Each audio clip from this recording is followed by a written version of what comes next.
I don't do bucket heads, I make dome heads instead. I tried this tutorial on YouTube and modified it for my style. The dome pattern is in that video's description, and it's free, so go check it out. To get started, you'll need these supplies. Then start tracing. You'll need one of the little pieces and 12 of the big, like, pizza slices. It doesn't take that much foam, you just want to be careful with your placement so that they can fit all right next to each other. And then I encourage you to cut straight on. Try not to cut at an angle, or when you glue it, it won't go together very nice.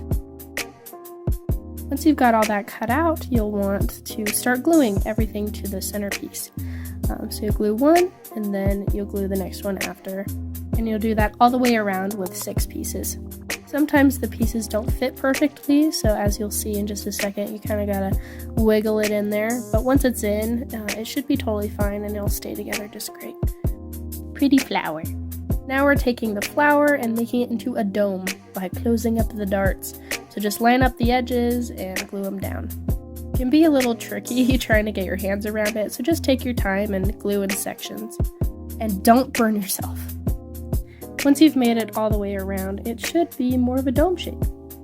Now you'll glue all the rest of the triangles to the dome shape we've just made. I go around on each piece and just glue 1/2 on first. I do it this way so that the edge doesn't pop off when I try to glue the other side of it on. It should kind of look like a pinwheel. And just make your way around, gluing the rest of them on. I'm sure you've got it by now, but we're going to be gluing the rest of the edges together, and that'll finish off the dome shape. Hurrah!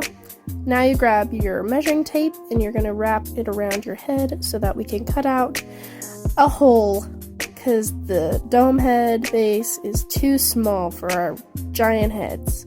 Lay the measuring tape down even and mark increments on each little slice on how much you're trying to cut off. Then we'll just cut our way around, and then once it's all cut out, put your measuring tape around it again to make sure it's around the same size.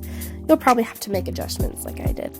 And this is the dome head base. In order to make it fit better, you'll put a foam pad on the back of the head, and then another foam pad in between the eyes, just above the nose, just so it fits right. See you in the next one.